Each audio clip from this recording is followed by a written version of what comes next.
What's happening, all you stoners and stonettes out there in YouTube land?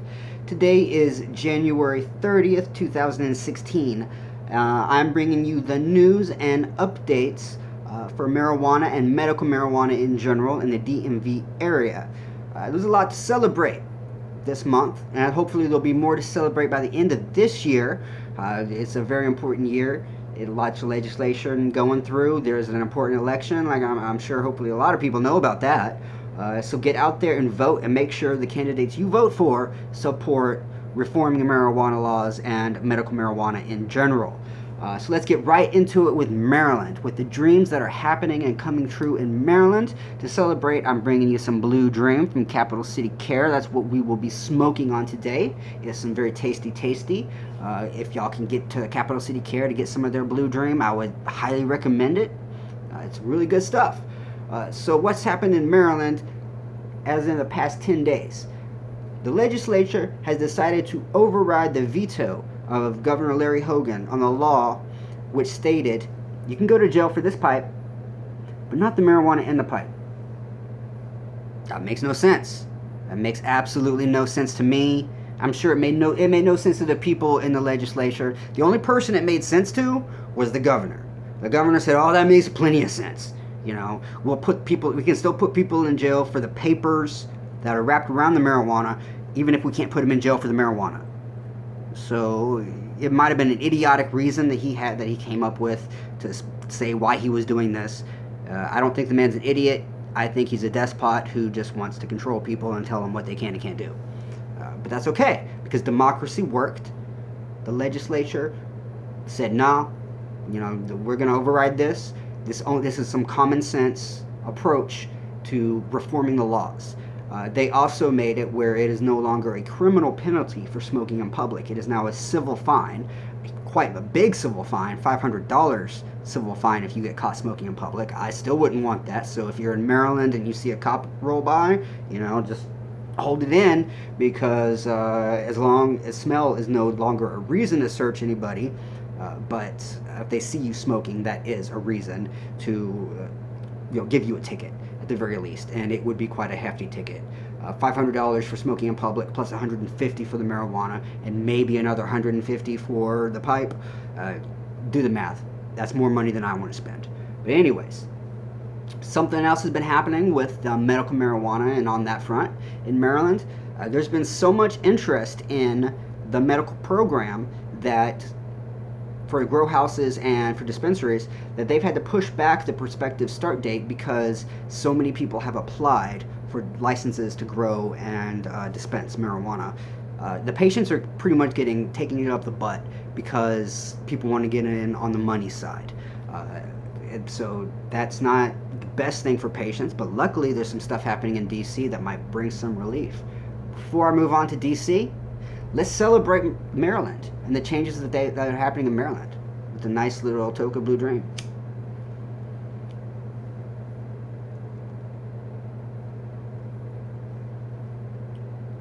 Thank you, wise legislatures who notice the law should make sense. And it shouldn't be arbitrary and let police officers decide what they want to do with what they find on somebody. So thank you. Thank you for bringing some common sense reform to the marijuana laws in Maryland. And suck it, Governor Hogan. Yeah, that's all I could say. You lost. Sucks for you. DC now. What is happening in DC? There's been a lot of movement. A lot of things have happened.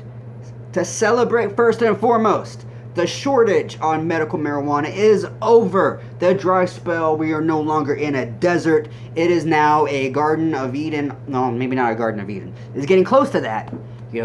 But we have more people growing, more professional growers out there getting products on the shelf. We're no longer limited to buying such a certain amount.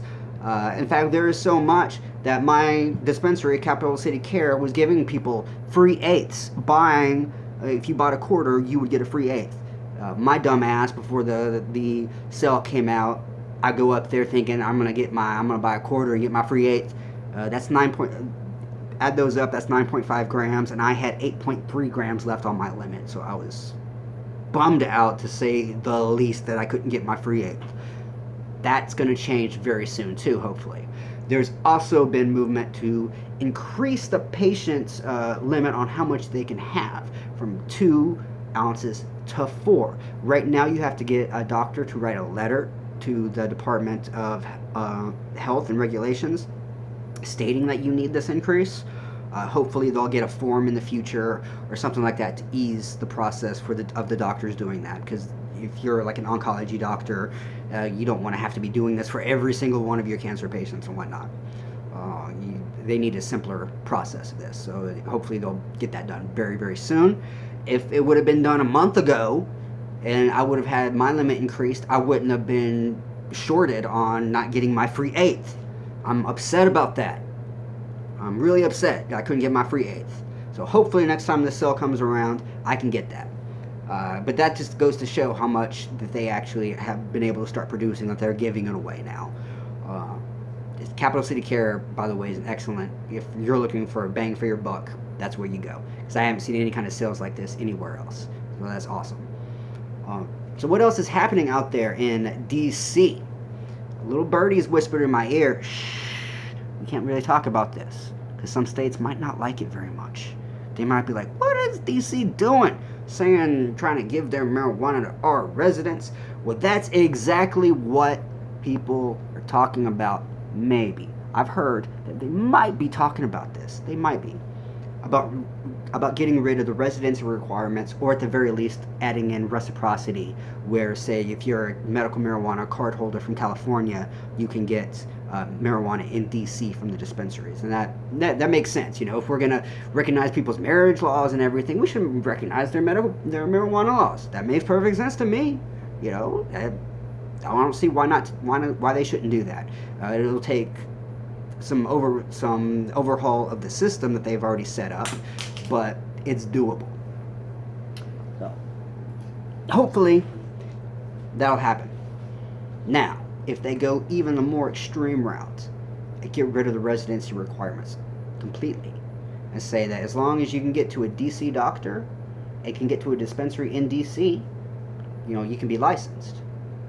That opens up Virginia. Maryland, I don't think will have so much of a problem with it, because they're going to get their stuff, hopefully get their business together.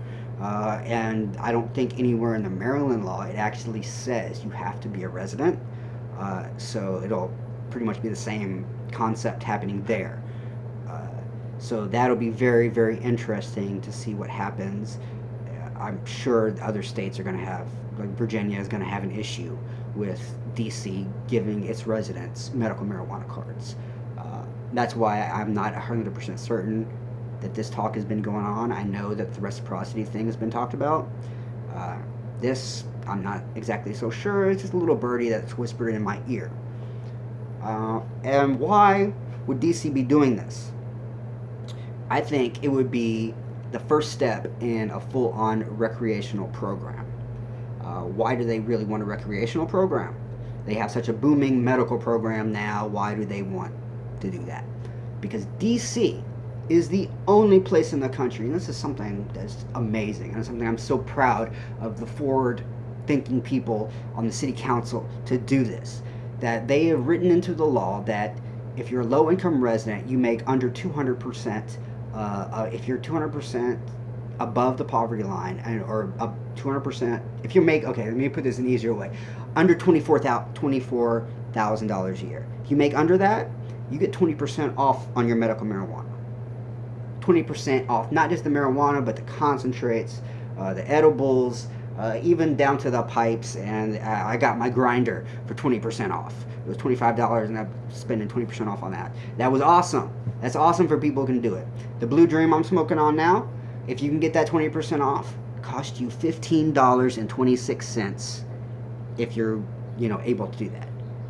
That's $20 for a gram of this on the black market. Hell, $15.26 sounds a lot better than $20.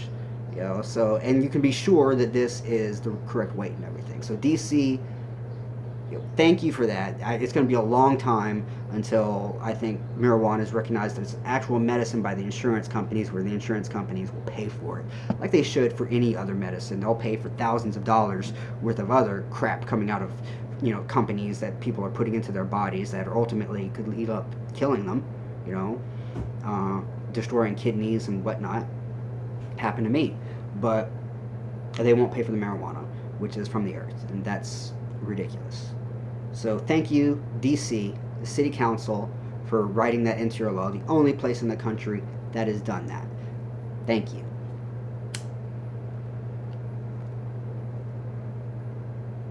To the City Council. In the memory of Mayor for Life, Marion Barry. Mayor for life, mayor for all time. Good man. What's happening in Virginia? Not a damn thing. Hopefully, the DC stuff is gonna play out, and people of Virginia will be able to come to the wonderful free land of DC and purchase their marijuana without fear of the federal repercussions. Well, federal repercussions will always be there right now, but they'll be able to get stuff that's quality, stuff that's actually going to help help their pain, help manage whatever symptoms they have. So right now, I'm pretty stoned off of this Blue Dream. I not only smoked this Blue Dream, but a little bit of hash earlier today. So I should probably end this video. I want everyone out there to celebrate the advances that have come in 2016, and remember to vote. Very important that everyone out there get out there and vote when time comes, so we can all get the right people in office that will help us stay stoned.